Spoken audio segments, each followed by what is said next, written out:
আশিকি রসুল ও হোসাইনি মুসলমানদের প্রতি আমার অন্তরের অন্তঃস্থল থেকে সালাম দিচ্ছি। আসসালামু আলাইকুম ওয়া রাহমাতুল্লাহি ওয়া বারাকাতুহু। আল্লাহ সৃষ্টি জগতে প্রত্যেকটা প্রাণীকে মৃত্যু স্বাদ একদিন না একদিন গ্রহণ করতে হবে, যাকে আল্লাহ মহাগ্রন্থ আল কোরআনে উল্লেখ করেছেন, কুল্লু নাফসিন জায়কাতুল মওত। আর কাল কিয়ামতের মাঠে প্রত্যেকটা মানুষ, আমাদের এই হায়াতের জিন্দেগিতে বিভিন্ন মানুষ বিভিন্ন রকমের দলভুক্ত, কিন্তু কাল কিয়ামতের মাঠে দুটি দলে আল্লাহ বিভক্ত করবেন, এক কাফের আর মুমিন। তাই পার্থিব জগতে যারা তার রবের সহিত কুফরি করে, তারা যতই নেক আমল করুক না কেন,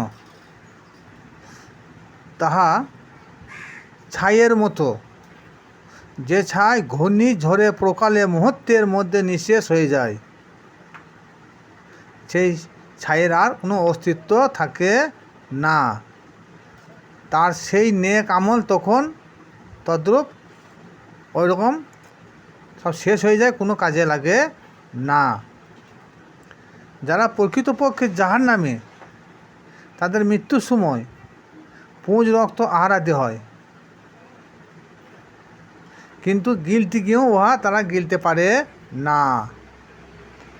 তখন চতুর্দিক থেকে তাকে মৃত্যু ঘিরে নেয়, অথচ ঝটপট সে মৃত্যুবরণ তখন করে না। কঠিন আযাব তখন তাকে ভোগ করতে হয়।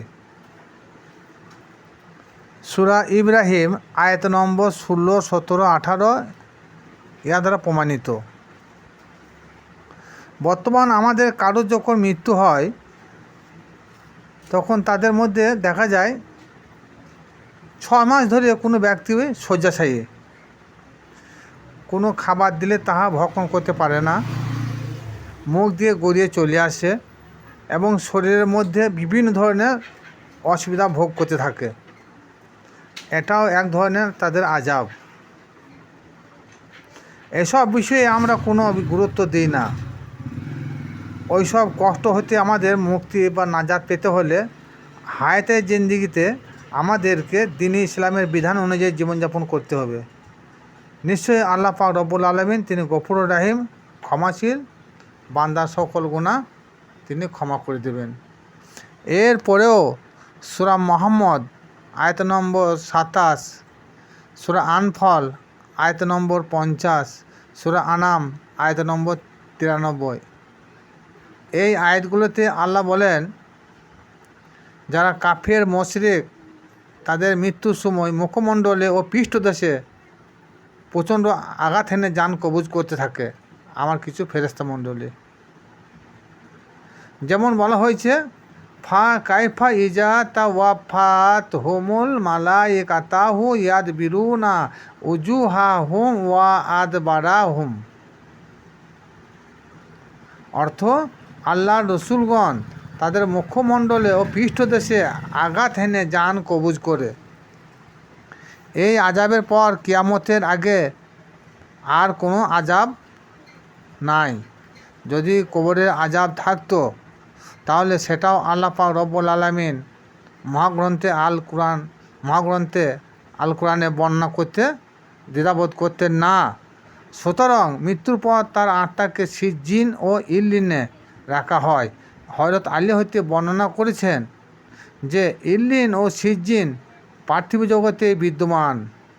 মানুষ হায়াতে জিন্দেগির কৃতকর্মের ফল সে কোথায় কীভাবে ভোগ করবে তাহা সুস্পষ্টভাবে বর্ণনা করে দিয়েছেন, কিন্তু কবরে তাকে আযাব দেওয়া হবে এ কথা আল্লাহ পাক রব্বুল আলামিন একবারও বলেন নাই। কবর একটা মৃত্যু ব্যক্তির একটা সমাধিস্থল। কারণ মৃত্যু ব্যক্তির যখন যেহেতু পচে যায়, তার একটা এমন একটা ভাইরাস সৃষ্টি হয় সেখান থেকে, সে ভাইরাস থেকে মানুষকে মুক্তি পাওয়ার জন্যে সেখানে একটা মানুষকে কবর দেওয়া হয়। এটা ইমাম গাজালি, তিনি একজন বিখ্যাত দার্শনিক, তিনি বর্ণনা করেছেন। সুতরাং কবরে যদি আযাব থাকতো, আল্লাহ পাক রব্বুল আলামিন সমস্ত সব কিছু বর্ণনা করেছেন, তাহলে কবরটাও তিনি মহাগ্রন্থে আল কোরআনে বর্ণনা করতেন।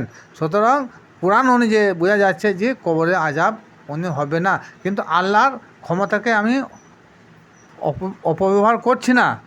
আল্লাহ ইচ্ছা করলে সারা বিশ্বটাকে একটা কবরে ভরে দিতে পারেন, কিন্তু তিনি করবেন না। যা করবেন আর কি করবেন না তাহাও সব কিছু আল্লাহ মহাগ্রন্থে আল কোরআনে তিনি বর্ণনা করে দিয়েছেন। সূরা মায়েদা 44 নম্বর আয়াতে আল্লাহ কি বললেন, যে আমার নাজেলকৃত কোরআন দ্বারা তাদের সমস্যা যারা সমাধান করে না তারা কাফের। 46 নম্বর আয়াতে বলেছেন, যারা আমার কোরআন দ্বারা তাদের সমস্যার সমাধান করে না তারা ফাসেক। আবার 47 নম্বর আয়াতে বলেন, যারা আমার নাজেলকৃত কোরআন দ্বারা তাদের সমস্যার সমাধান করে না তারা জালেম। এই যে ফাসেক, জালেম, কাফের, এই সূরা মায়েদা 44, 46, 47 এই তিনটে আয়াতে আল্লাহ উল্লেখ করেছেন। সুতরাং আমাদের কোরআন থাকতে হাদিসের কোনো প্রয়োজন নয়, কারণ আল্লাহ তো নিজে বলেছেন যে আমার কোরআন দ্বারা তোমরা যে ফয়সালা না করো জালেম হয়ে যাবে, ফাসেক হবে, কাফের হয়ে যাবে। সুতরাং কোরআন থাকতে আমরা হাদিসের উপর নির্ভর করব কেন? হ্যাঁ, যে হাদিসটা কোরআনকে সমর্থন করে সেটাকে